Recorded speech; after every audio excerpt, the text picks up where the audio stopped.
welcome to Foxes and Fairy Tales. This is my reading vlog for the first half of April. I'll be taking part in Magical Readathon for the second year running.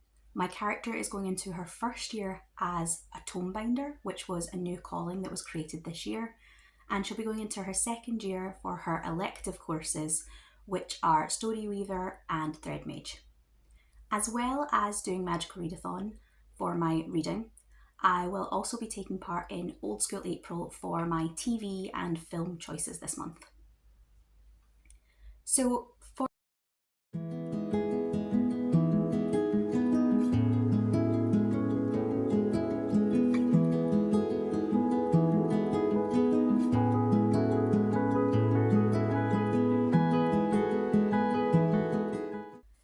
this month's Magical Readathon, I have to decide where to start. So the first book that I picked for this pick one of three is The Immortality Thief by Taran Hunt.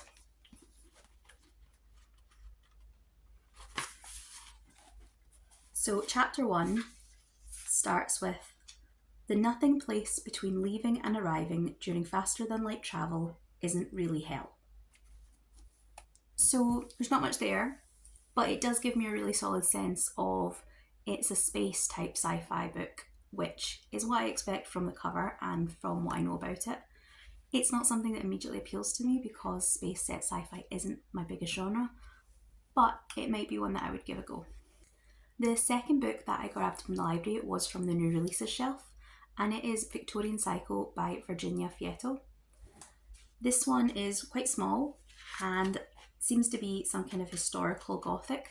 I don't know if it's going to have any supernatural elements or if it'll just be a kind of mystery, but it does seem probably like one that would be up my alley. So it actually starts with a prologue, and it has some illustrations the same way you would get in a Victorian novel, which I do quite like. The prologue is only one paragraph, and the first sentence is death everywhere. That really gives me nothing, so I am going to cheat a little and I'm going to jump to the first actual chapter and read the first sentence of that before I make my decision. So the first sentence of chapter 1 is, Ensor House sits on a stretch of moorland, all raised brows and double chin, like a clasp-handed banker about to deliver terrible news. It's better than the first sentence. I do quite like rambling, purple prose, descriptive imagery, and I do think the description is really interesting. Doesn't tell us much again, but it does give a really firm idea of the setting. So this is Graceling by Kristin Cashore, and there's some gorgeous editions of this book series. The first sentence is, in these dungeons the darkness was complete, but Katsa had a map in her mind. Which, again, I think probably it's not super exciting, but again, I think it probably gives a really good sense of the type of fantasy I expect this book to be. So, none of the three are particularly grabbing my interest, but I do think they're probably all really good examples of lines that are representative of what I'm going to find in the book. The Immortality Thief, I think I'm going to discount straight away because I will probably pick this one up again during Sci-Fi Month in November. It will mean getting it out of the library again, but at this point my library record looks like a botched surgery anyway, so I don't think that's going to make any difference. So I'm going to set this one aside. I do think the smarter option would be to go with Graceling. It's been on my TBR for so long that this would be a push to pick it up. And if it doesn't come up in some kind of prompt for some kind of readathon, I don't know at this point that I would ever pick it up independently. I do just think I'm drawn more to Victorian Psycho. I don't know how much of me being drawn to it is the actual first line. I do like the cover and I think the concept sounds quite interesting. So I think this is the one I'm going to go with. Okay, so I started Victorian Psycho and I will be honest, I'm not having a great time with it. I managed to find the audiobook on Everand and I started listening to it when I was in the car, and kind of honestly I think I was like 10 minutes into my drive when I kind of realised that if I had been able to find a new book, I probably would have. But since I was driving, I kind of was stuck with listening to what I had already selected, and so we were kind of stuck together for the duration. It is a short book though, so in that kind of single drive, I did get quite a good chunk through it. I think I'm kind of either 2/3 or 3/4 through, so I am now going to stick with it. But honestly, I'm not sure what I think. The writing from the one line, I did say like I thought it was quite flowery, quite kind of purple prosy, and I do usually like that. But I think maybe it's too far that way. There's been lots of lines where I honestly forgot what she was talking about by the time she was done with the description, because the description ran off into metaphor and tangents, and I'm not really sure that they even made sense.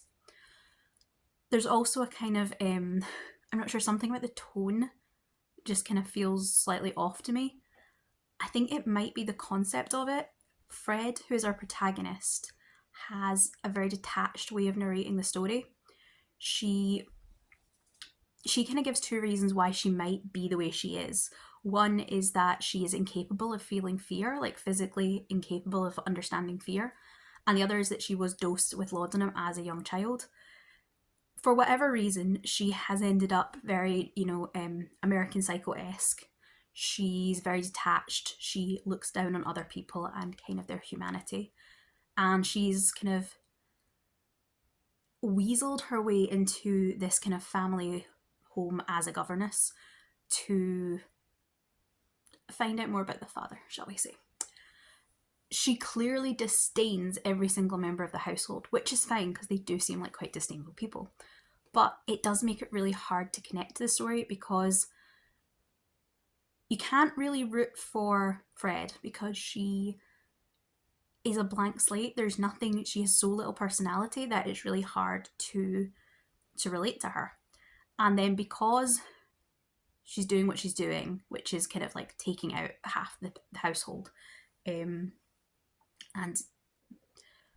because of the way she narrates things, she's also just not very likable. Which you would think then you would kind of be finding yourself on the side of the people that she's out to get, because maybe they're not, if you can't like her, maybe you'd like them. But because we're seeing it through her eyes and she so clearly despises the entire Pound family for various reasons, you also kind of don't root for them because they've come across as either gullible or kind of smug or ineffectual or whatever you want to say. So which leaves you with the situation where I'm intellectually interested in seeing how the story pans out. I kind of, for curiosity's sake, would like to know the ending, but I am in no way emotionally invested in what happens to these characters. So, it's fine. I'm going to finish it because I think I only have an hour left to listen to, and I'll get that through that, no problem. But I don't think this is going to be the win I had hoped it would be. I finished Victorian Psycho, and I'm going to be honest, my kind of thoughts at that kind of, I think it was like 2/3 of the way through mark, are pretty much what they were. I thought the writing style went too far into that kind of overblown description, even for me, who is a fan of that.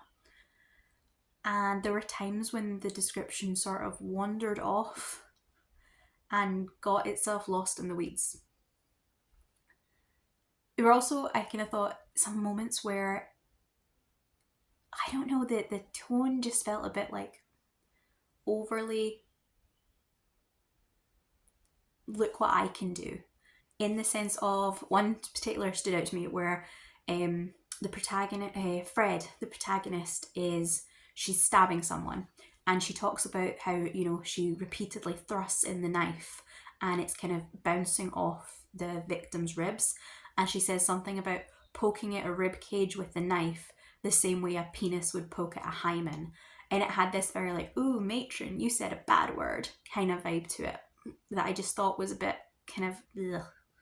I don't know. And there was a few points like that. I think there was one right at the beginning where she's talking about the housekeeper, and she says something along the lines of like, Mrs. whatever her name is, who's never held a penis in her life. And I was like, ooh, penis.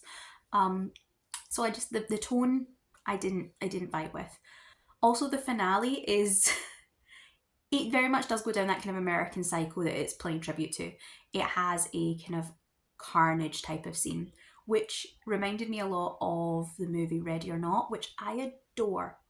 I love Ready or Not, but I think maybe it's a case of something working well visually that doesn't necessarily work in a book. The scene, I felt, carried on for far too long. Basically, Fred takes out everyone that has come to Christmas dinner. So we have the husband and wife, the children, the guests, the children of the guests, and all the staff. And I think if it had been tighter, the kind of logic wouldn't have bothered me as much if it hadn't went on for as long. But because it was so drawn out, I kind of started to have questions about what was happening. And I'm all for suspension of disbelief, but this one just went on and pushed the boat too far. We have been presented that these guests are quite naive, they're quite simpering, they're quite useless. And I totally believe that she could take out a decent number with the element of surprise and with sheer ballsiness. But at some point, she has taken out, multiple dozens of people. And she moves on to the staff, who, in the kitchen, there's a lot of heavy items. I worked as a costume interpreter at one point in a Georgian kitchen, and let me tell you, those pots and pans are heavy. Women that had to pick up those pots and pans every day are strong. And there's also all the footmen who, while maybe didn't have particularly active jobs, are still men in their prime. And you also have all the ground staff who are doing heavy labour every day. Apparently, none of these people, either individually or even as a group, were able to stop Fred's rampage. And that just felt unbelievable to me. Added to that, she at one point raids the armoury that this house has. Again, fine. But she's apparently able to pick up and use, not only to physically pick it up, load it and draw it, this crossbow, and then take out another dozen people with it. And again, I just think, well, one, a crossbow is a lot harder to draw than you think. And also, where does this skill at knowing how the machinery works and also how to aim it, how to actually take out these people in quick succession come from? It would have been really good, I do think, as an action film, because you probably wouldn't have thought about these details too closely. So, moving on to my next book. And honestly, Inscription was a bit of a mess. But I passed the class, even if I didn't enjoy it. And it's time for me to pick another subject. So I think what I want, or what I need, is something I'm fairly confident I'm going to enjoy. I think I want something kind of cozy, and I have 2 books on my TBR that I think would be good fits for that. I could either do my reread of Men at Arms by Terry Pratchett. I know I love this book, and it would be nice to just dip into and forget about Victorian Psycho. However, I also have a book that I do need to read this month. For my subject, Art of Illusion, the prompt is Distance Manipulation, and we'll be reading, for this subject, a book that you already planned to read this month, which has been a blessing.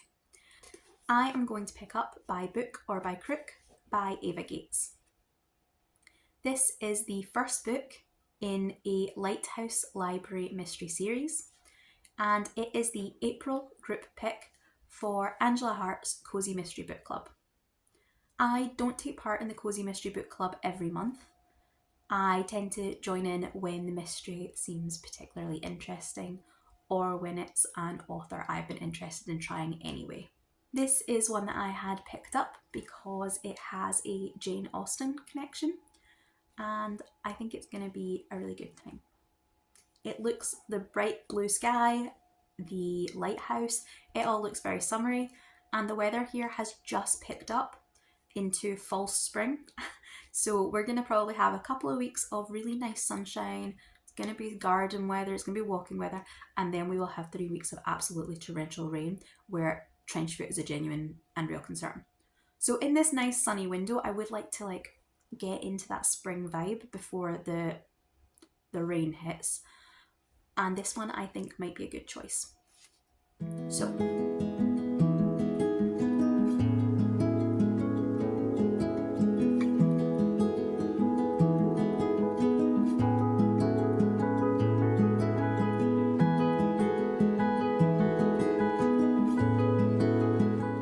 I'm on chapter 6 or 7 of By Book or By Crook by Ava Gates, and I'm having an okay time with it. All of the things that were mentioned in the summary, Lucy coming from this kind of wealthy socialite family, her having a 10-year engagement that breaks up, her finding her new job at the library through her aunt, her cousin's bakery, all of that happens before the story starts. And chapter 1 throws us right in at the deep end with a Jane Austen themed book event that is happening in the Lighthouse Library.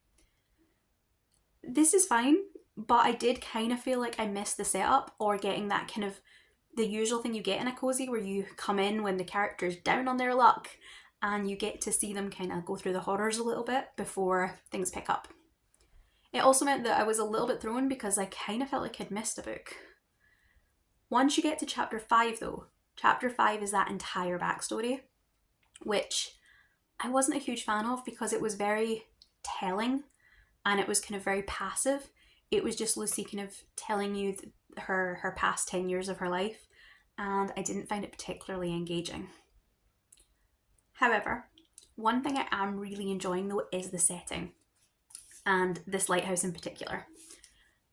In the author's note that comes right at the beginning of the book, Ava Gates says that this lighthouse is based on a real place, although it obviously doesn't have a library inside it in the real world. I love the idea of a library in a lighthouse. It sounds fascinating, and I love the kind of imagery of having library shelves in this kind of circular building and having the big spiraling staircase that goes up. It just sounds like it would be utterly magical, and I kind of wish there was a place like that you could go. I don't think the sea air would be brilliant for books, but I don't know. I don't know if there is a lighthouse library, but I definitely think there should be after reading this. That's definitely the highlight. The characters are a little bland at the moment. I'm not particularly sold on Lucy. She's just kind of generic cozy protagonist. The same with some of the other characters. The town people aren't particularly engaging. There are some they're all a little bit stereotypes and a little bit flat. But this is the first book in a series, and I do often find with cozies the first book is more kind of introduction to the world rather than the most engaging book in the series. You do tend to need to get to know the characters before the cozies really hit. So I'm still willing to give this a go. I will see how I find it by the end.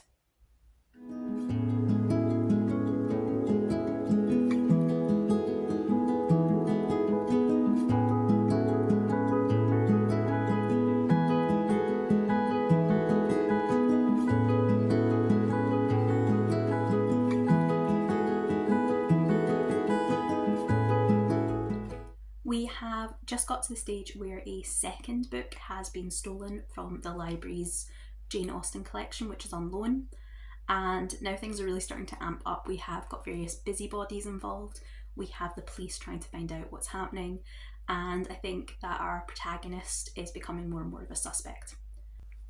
I do have my concerns about this library. While I still really, really love the idea of the setting, I would query how it's run, in the sense of the security's just not there. Despite having the full set of Jane Austen first editions plus her personal notebook, the library has invested in no security other than a cabinet with a basic lock on it. One of the detectives even mentions this to the library staff. They kind of say, doesn't the library have any security of its own, any kind of electronic sensors or anything like that? And he gets shot down as if he's being ridiculous. Now, I know it's a very, very small town, but you would expect some kind of security. My library has electronic sensors and barcodes on the book that will flare an alarm if anyone goes out without getting the book issued. I know you're not going to stick something like that, like a barcode, onto these kind of really valuable old books, but the idea that the library has any security is totally shot down, which just seemed a bit ridiculous, and they're really asking for these books to be taken.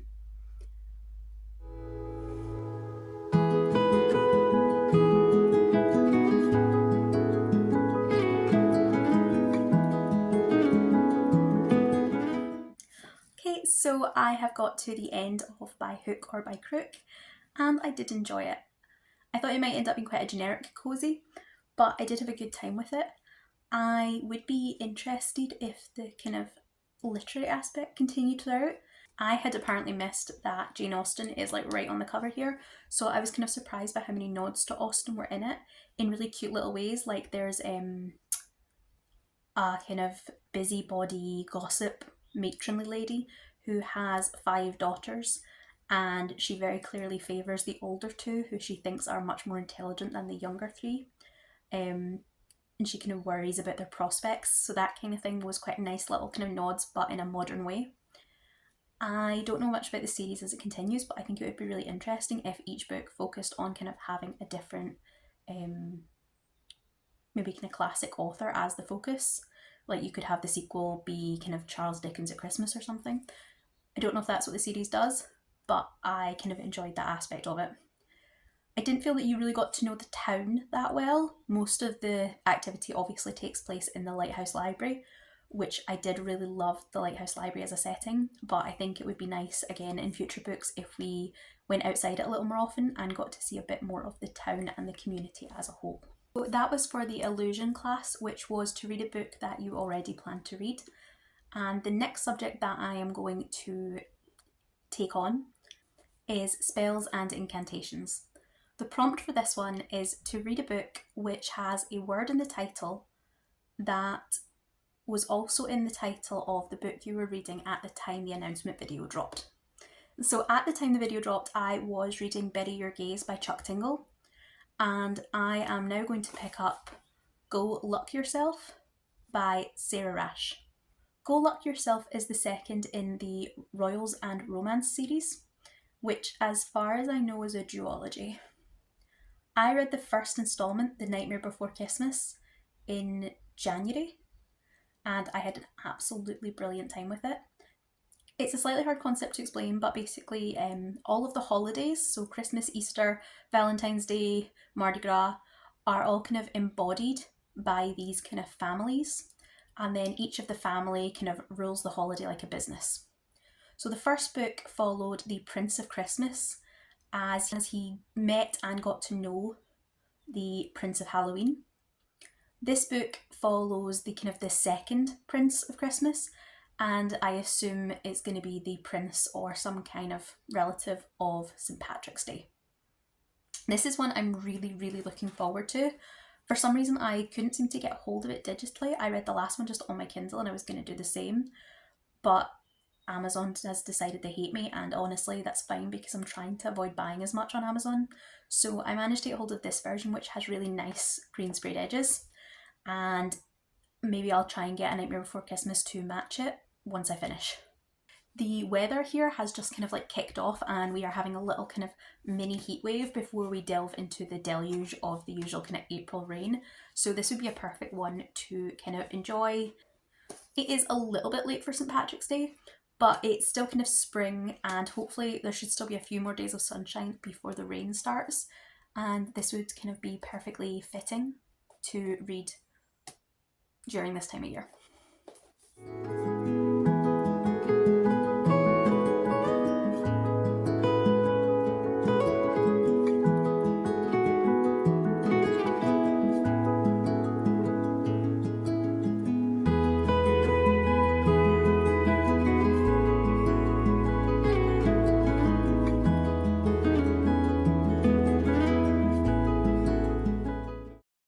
So my update for you on Go Luck Yourself is not a good one. In fact, it is the first DNF of the month. I got to page 60 in this one, and honestly it's a rage. It's a rage DNF. The plot's fine. The plot's what it is. I might have got on better with this book if I had picked it up as an audiobook, depending on who the narrator was. Because what annoyed me is, I mean, I usually kind of dislike it anyway when like accents are written out phonetically, but this one I couldn't. I don't know if Sara Raasch has been to Ireland, but it didn't hit for me at all. And honestly, it was like, it was such a struggle to get to 60 pages. When every time Locke featured was like sticking needles in my eyes, and he was barely in it up to that point. Considering the rest of the book is probably going to, he's going to be really, really prevalent. He's the kind of love interest. And now that they're in Ireland, all the kind of secondary characters are going to be Irish as well. I can't. I do think that the strength, or one of the strengths of The Nightmare Before Christmas, was the chemistry between the two characters and the kind of banter between them. So obviously, if every time one of the characters speaks it irritates me, I'm just not going to have fun watching them banter. And that was one of the big selling points of that book. Which is disappointing, especially since I bought this book specifically because I enjoyed the first one so much. So I'm a little annoyed at that. I did still enjoy Sara Raasch's writing and the first book enough that I am not going to give up. She has another kind of duology series out this year, which is like, I think kind of like a Dungeons and Dragons style take on this kind of same, I think kind of like rom-com fantasy kind of concept. So I'll probably be picking that one up. And what are the chances that like the issue I had with this book is going to come up again? So it does mean though that I DNF'd this, which meant I had to find another book for spells and incantations. So what I picked up was a reread of a book that I read, I think back in 2020 and really enjoyed. And that was Cat's Got Your Heart by Gem Zero. This is another kind of rom-com, so kind of the same vibes if I'm honest, except this was a 5-star read for me, and it was a 5-star on a reread as well. So the basic plot is that Jericho has at some point accidentally let his sister's cat out, and to make it up to her, he is going to adopt a new cat from the local pet store. However, when he gets the pet store, the clerk that runs the store, Harinder, he sees what he's up to, and he doesn't like people as it is, but he especially doesn't like people that he thinks are going to mistreat his animals. So he sets Jericho all these kind of slightly ridiculous tasks that he kind of says are part of the adoption process, and then kind of Jericho has to decide whether or not he's going to go along with them or whether he's just going to get a cat from somewhere else. And over the course of the kind of two of them going through these kind of ridiculous kind of trials, they get to know each other, and when, and it's not a spoiler, it's on the back cover, when Harinder loses his home, he moves in with Jericho, and there's only one bed, forced proximity, an adorable cat called Dumpling. The whole thing just kind of like, rom-coms. It's a really nice one. It does have some interesting representation I haven't seen before. Jericho is a black albino gay cis man, and Harinder is an Indian bi trans man. So, and I think then there's definitely at least a kind of lesbian couple, and I think maybe an ace couple as well. So there's lots and lots of representation in it. It's a really good kind of queer story, but it's also just adorable. And it was a much, much better choice, and I had a great time with it. My only disappointment is that I kind of wanted to drag it out for longer. I wanted to maybe hold it off to the end of this month, and I've read it a little bit sooner than I planned, but that's fine. If I didn't have a cat of my own already, I would absolutely have been at the local shelter looking for kind of a cat to adopt, because the pet shop in this it doesn't sound like a nice pet shop, it sounds a bit run down, but Gem Zero does a great job of kind of like describing all the animals, and it made me want to take a trip there and look at the ferrets and consider getting myself some kind of lizard to bring home. So yeah, disappointed in Go Luck Yourself, but Cat's Got Your Heart was definitely a trade up. So overall for that subject, it's fine. I do have to do the subject again if I want to do my kind of like my secondary callings, but I will figure out what I'm going to read for that towards the end of the month. That is us, we've reached kind of the middle point of the month, and I'm going to kind of call it there for this vlog. So it's been kind of hits and misses. I am really glad that I got Cat's Got Your Heart Read. Disappointed in Go Luck Yourself. The other books I have read so far, Victorian Psycho was also a disappointment, and By Book or By Crook was a kind of middling. So I think there's definitely room for improvement in the second half of the month, and I'm really hoping that the books that I have kind of lined up for that, which are Holy Terrors, is highly anticipated. It's the third book in a trilogy that I've been loving, so I'm really excited about that one. I've also got a couple of arcs that I'm really excited to read, and I'm planning on picking up Quicksilver, which is like one of these really hyped romantasy book talk books, to see what I think of that for one of the prompts. So all of those together I am kind of thinking should be quite exciting. In terms of old school April, I have been having a great time with the kind of nostalgia theme of it. In terms of what I've actually watched, I've not watched that much. I've been having a great time in the Discord though, kind of watching other people do colouring books, and they've been doing kind of like nostalgic crafts while they've been watching films and things. So the Discord has been great fun all in its own.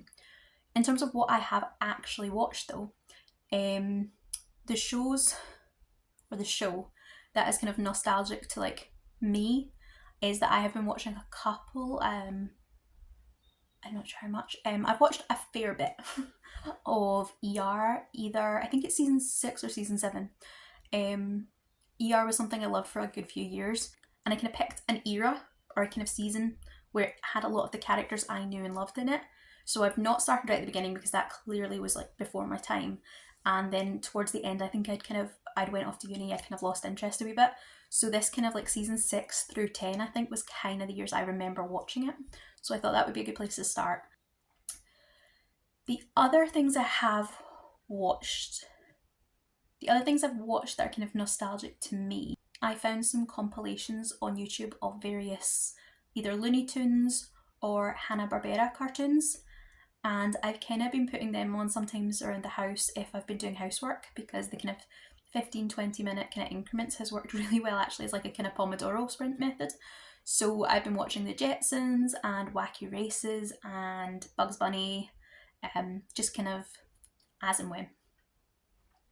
The other things that I have watched are kind of, they're not nostalgic to me in what they are for themselves, but they're nostalgic to me because I watched them with people, like the watching of them was nostalgic. For example, I've been watching a couple of episodes here and there of Starsky and Hutch, which obviously that's from the 70s, so it's kind of before my time. But my dad was a huge Starsky and Hutch fan, so when they released like the box set on DVD, we ended up watching quite a few episodes of that together, and that's kind of the nostalgic part, is having watched it with my dad. Similarly, and kind of to a greater extent, I watched a couple of films that are, I want to say the Rodgers and Hammerstein, but they're kind of like classical musicals. So I watched Seven Brides for Seven Brothers, and I still am planning to watch Annie Get Your Gun and Calamity Jane. These are obviously way, way before my time, and they're kind of musicals that I don't even know that I enjoy them, but I enjoy the kind of the memory of watching them with my gran because she used to love them. And the DVDs that I actually have are actually her DVDs, so it's been really nice to kind of rewatch those and just remember kind of sitting at my gran's house when I stayed over and getting like my like sleepover with my gran. So that's been quite fun.